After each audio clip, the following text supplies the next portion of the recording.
Bonjour à tous et bienvenue sur la chaîne YouTube de Paris United. On ne va pas parler du Paris Saint-Germain aujourd'hui, mais on va s'intéresser à un autre club français en se posant cette question. Lyon restera-t-il en Ligue 1 la saison prochaine? C'est la question qui agite le football français après la décision de la DNCG de rétrograder le club rhodanien en Ligue 2. On va revenir sur cet événement majeur. Jean-Baptiste Guégan, salut JB. Salut Clément, salut tout le monde. C'est pas anodin, on voulait absolument parler de cette décision, puisque même s'il ne s'agit pas du PSG, c'est quand même un gros coup pour le football français et pour la Ligue 1. C'est l'un des rivaux du PSG dans le championnat de France. Déjà, on peut dire qu'après Bordeaux, il y a quelques années, c'est un bouleversement de voir Lyon sanctionné par les instances de rétrogradation sportive et administrative. Quand on se souvient de ce qu'a été Lyon sous Jean-Michel Aulas, quand on se souvient des titres accumulés, c'était le rival d'avant QSI. C'est-à-dire que c'était celui qui dominait le football français des années 2000. C'est celui qui allait le plus loin en Ligue des Champions. Et puis, c'est l'une des meilleures académies de formation d'attaquants en Europe.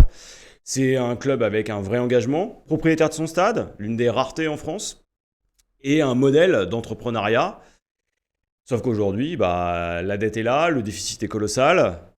John Textor est parti, Michel Gang est arrivé, et on retrouve le spectre de Jean-Michel Aulas autour du Groupama Stadium.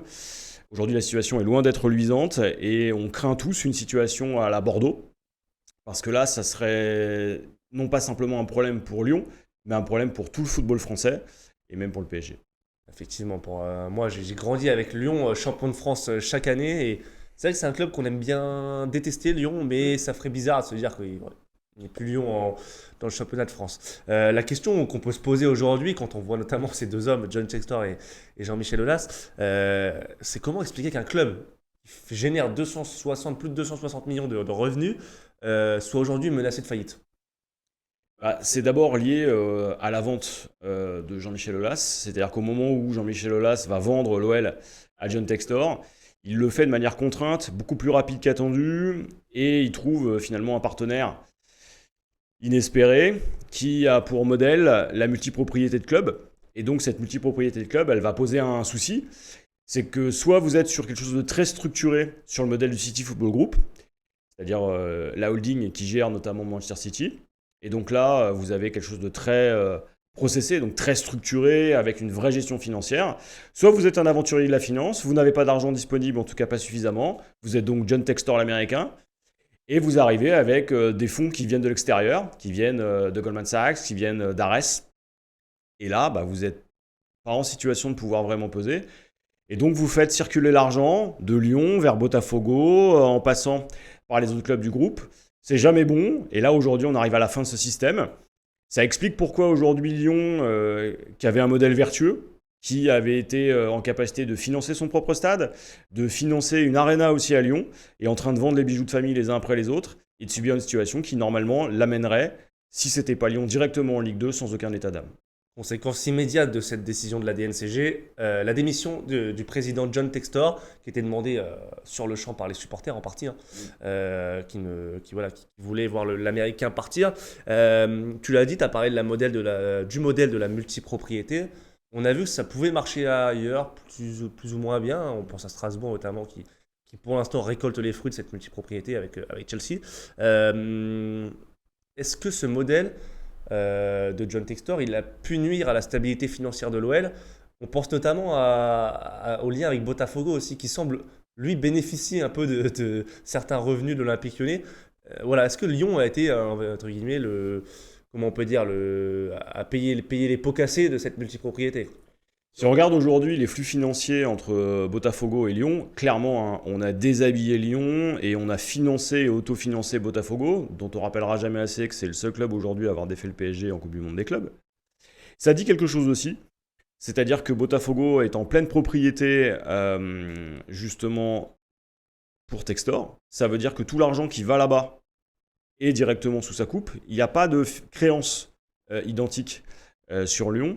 Et donc, c'est aussi une manière de finalement déshabiller un groupe, le déstructurer et faire transiter l'argent via une holding. On est sur ce que la multipropriété peut apporter de pire.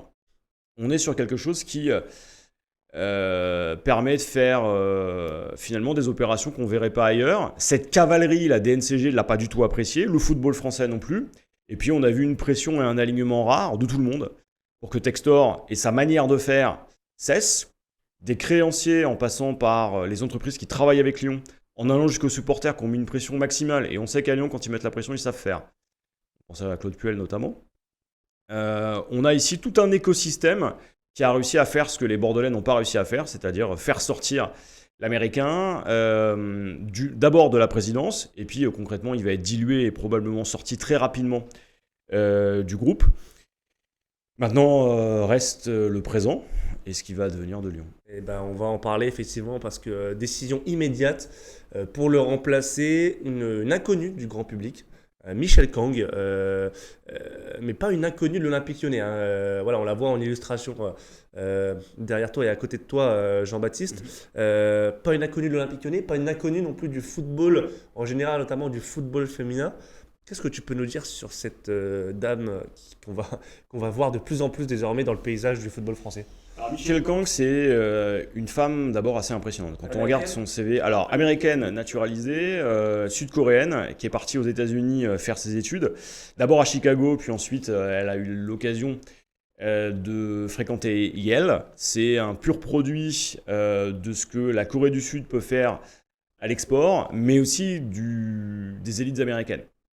Ce qui est assez intéressant, c'est que depuis qu'elle a obtenu la nationalité, elle a construit une vraie dynamique à partir de ses activités passées dans le sport, dans le foot au féminin, et elle a créé un groupe qui finalement s'organise autour de Kiniska. Ce groupe, il va regrouper d'abord un actif, c'est Lyon. Mais le Lyon féminin, elle a racheté finalement à Textor pour plus de 50 millions d'euros la franchise lyonnaise, donc le club qui avait été créé par Jean-Michel Aulas et qui est l'un des plus grands clubs mondiaux de foot féminin aujourd'hui. Il appartient à Michel Kang et ce club n'est pas tout seul. Il a rejoint le club de Seattle et le club de Londres. C'est donc une multipropriété de club, mais à la différence de Textor qui était là pour faire de l'argent et éventuellement s'enrichir, elle n'a pas du tout la même optique. Alors, ce n'est pas une philanthrope non plus, mais elle a décidé de donner les moyens via Kiniska à ces clubs-là pour qu'ils se développent et pour que le football féminin se développe. Elle a notamment fait des investissements qui visent à ce que le foot se développe aux États-Unis. On est face à ce que les États-Unis offrent de meilleur. On est sur une entrepreneuse capable de développer une activité au service du foot au féminin. Aujourd'hui, c'est un des visages du football féminin, certes, mais ça va devenir un des visages du football français. Parce qu'on sait aussi que quand elle œuvre, elle est extrêmement efficace, pragmatique, elle connaît les dossiers, elle sait négocier, elle est redoutable en affaires. On l'a vu à partir de Cogno Santé, le groupe qu'elle avait développé et qu'elle a vendu en 2024 à Accenture.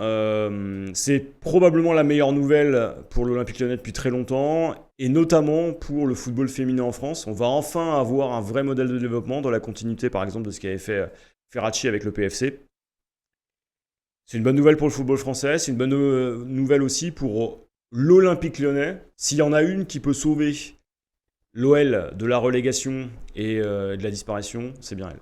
Quelle suite désormais pour l'Olympique Lyonnais? Voilà, on attend une décision ces prochaines semaines. C'est quoi la tendance, ou c'est quoi ton avis même à toi sur un peu les prochaines étapes pour l'OL? Parce que la Ligue 1, la reprise c'est bientôt. Les budgets ne sont pas les mêmes si tu es en Ligue 1 ou en Ligue 2. Qui dit budget dit effectif, dit joueur, dit perspective aussi financière.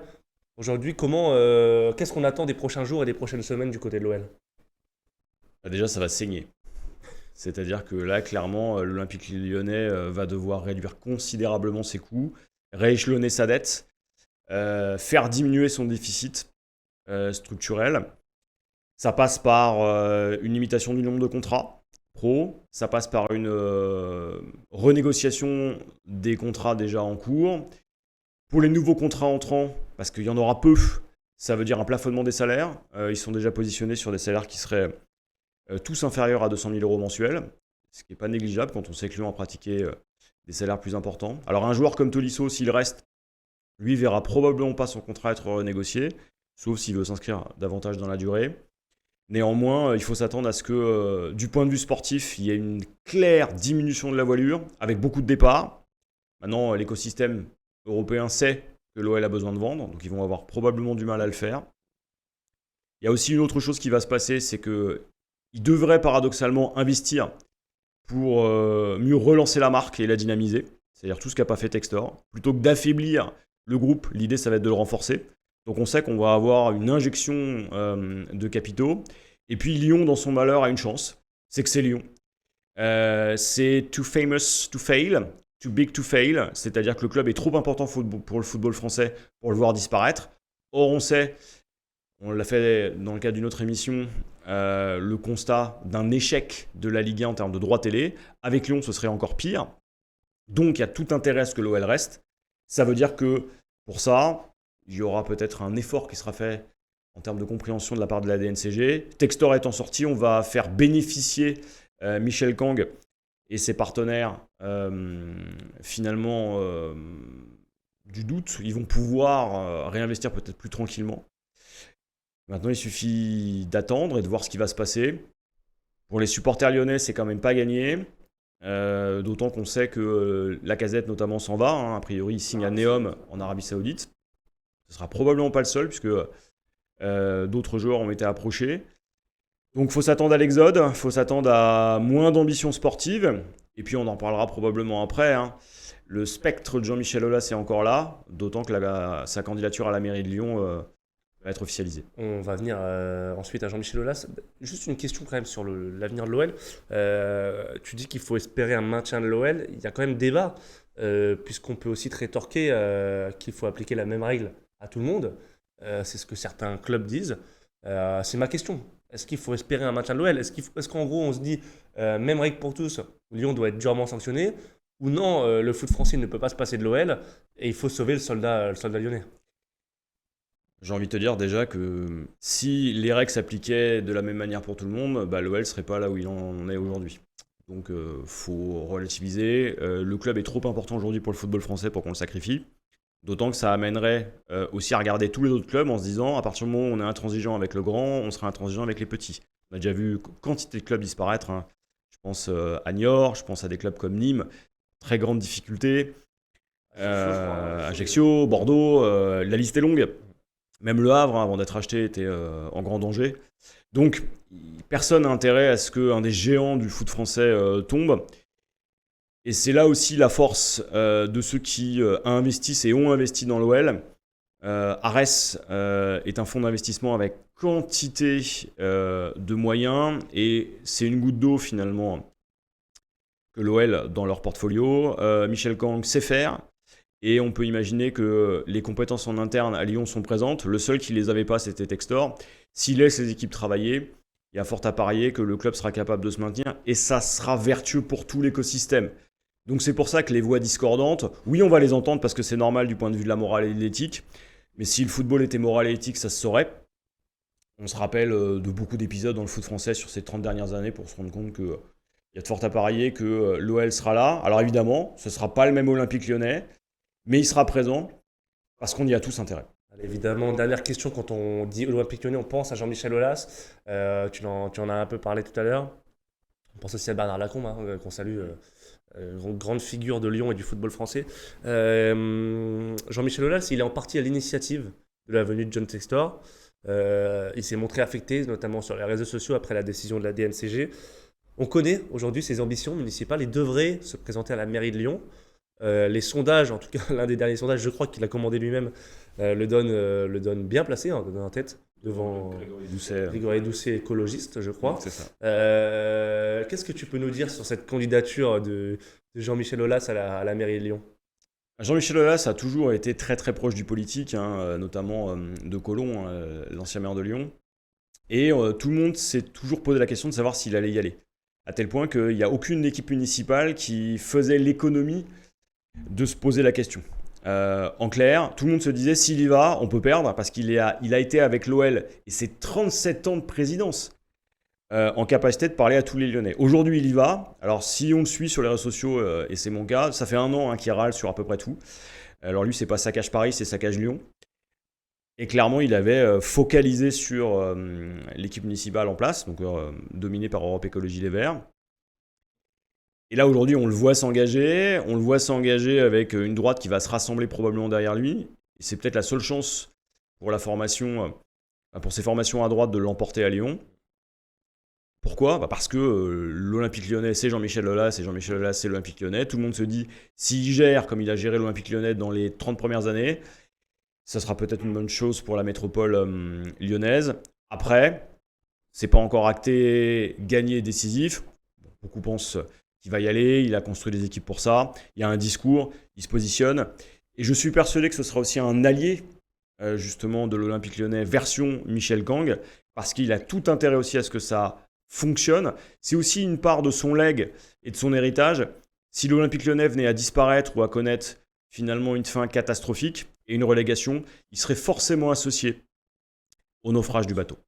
Effectivement. Et affaire à suivre, je pense qu'on en reparlera de Jean-Michel Aulas et de sa candidature à Lyon. Je pense qu'on aura des petites émissions politico-sportives l'année prochaine avec la mairie de Paris, le Parc des Princes, Rachida Dati, Emmanuel Grégoire qui sera le candidat de la gauche, on le sait désormais. On va essayer de les faire venir, ça pourrait. Ouais, exactement. On essaiera de tenter des interviews avec ces personnalités qui seront des acteurs importants en France en 2026. Merci JB pour ce Lyon United. Cet épisode de Lyon United, cet épisode sur l'Olympique Lyonnais, effectivement. Ça nous tenait à cœur de faire un petit point sur la situation de l'OL. Merci à nos abonnés, merci à nos membres, merci à Nathan Hippolyte en régie d'avoir permis la réalisation de cette émission. Et puis on vous dit évidemment à très bientôt sur la chaîne YouTube de Paris United. Bonne journée. Bonne journée.